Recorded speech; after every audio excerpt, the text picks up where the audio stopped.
Is there a video of Mr. B surprise visit to you? Actually, guys, wala talaga kaming video ni Mr. B nung pagdating niya kasi sa sobrang surprise niya, talagang wala din siyang, hindi din niya dala si Lara. So, pumunta lang siya sa house. Ganong surprise lang talaga.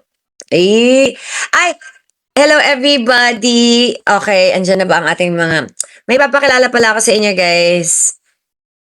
Are you ready?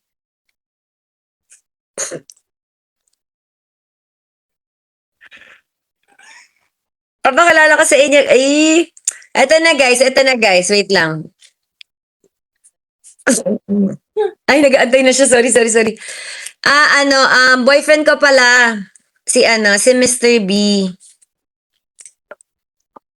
Mr. B. Mama. Dada. Uy! Sabihin niyo labi. Dada. Naka-on? Yep. Yep. Hello everybody. So, ayan. Nag-trip kami today. Boyfriend for a day. Yes. Started at 3 Yan. p.m. Kaya sabi, tinanong kami ni Start Kat. at 3 p.m. Nag-start ng 3 p.m. So sabi ni Kat, dapat dahil boyfriend for a day, dapat may tawagan kayo. So parang naisip ko na lang yung last na napanood ko na tawag ko sa kanya. Dada. Mama. So ayun. Everybody, si Dada. So ayun. Grabe yung comments. Ginindang niyo sila. Dada, boyfriend for a day. You are crazy daw. Oh my, bakit? Sabi niya, you are crazy. Crazy in love. In love?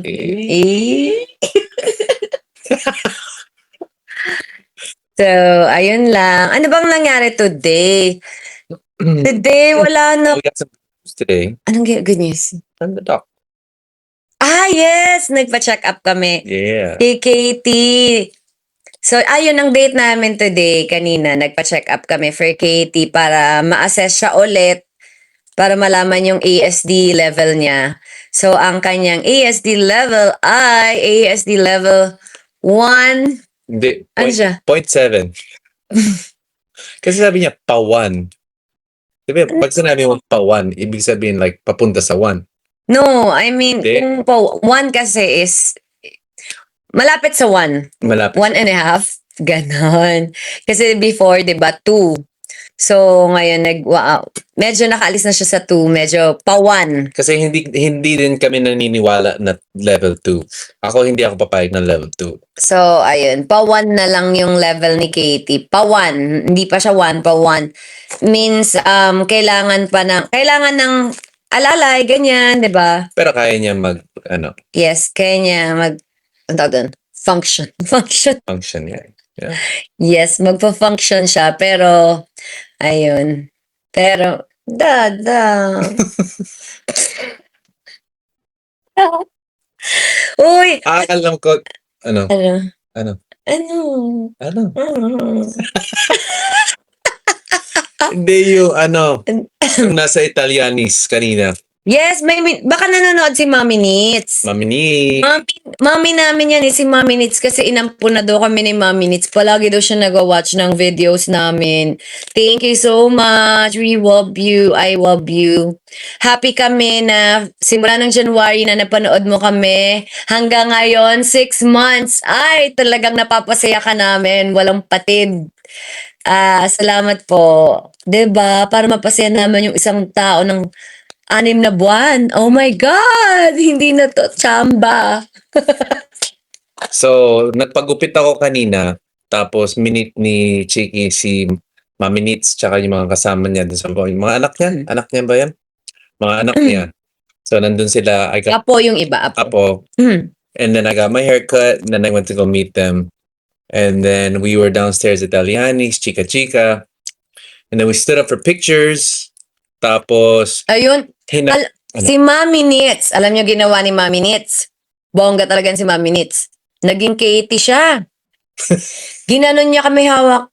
Hug kayo. Kayo. Hug. Tapos nakakatawa. Nakakatawa, tinutulak niya. Ginanon niya kami. Tapos ang mas nakakatawa, nung nag-hug kami, Nagpalakpakan. palakpakan yung patas. Kala mo may engagement na nangyaring na I say, na nag-yes. Sabi ko, nanonood pala sila. Oh, that was funny. So, ayun lang po mga my loves. Waiting. So, ayun. Kung nanonood ka man mga minutes, kinakain ko na yung chips na binigay mo. Pinabili daw talaga niya, pinahanap daw niya yung chips na favorite ko. Akala ko nga kakainin niya, aba, binigay sa akin. Sabi niya, hindi, sa'yo yan. Memorize niya lahat ng favorites namin. At saka, paborito niya din. Memorize din niya yung mga vlogs namin. At, meron siyang shirt. Gustong-gusto niya magkaroon ng shirt namin. Hindi naman alam nung anak niya kung saan kukuha ng shirt. So, nagpa-print sila na si Mommy Knits nandito sa ilalim. So, kaming tatlo, tapos nandito siya. So, magkakasama kami dun sa, sa shirt. Tapos, iba-ibang kulay. 7 colors yung shirt niya. Pinasay niya sa amin. Susuotin daw niya Monday, Tuesday, Wednesday, Thursday, At Friday. least alam niya.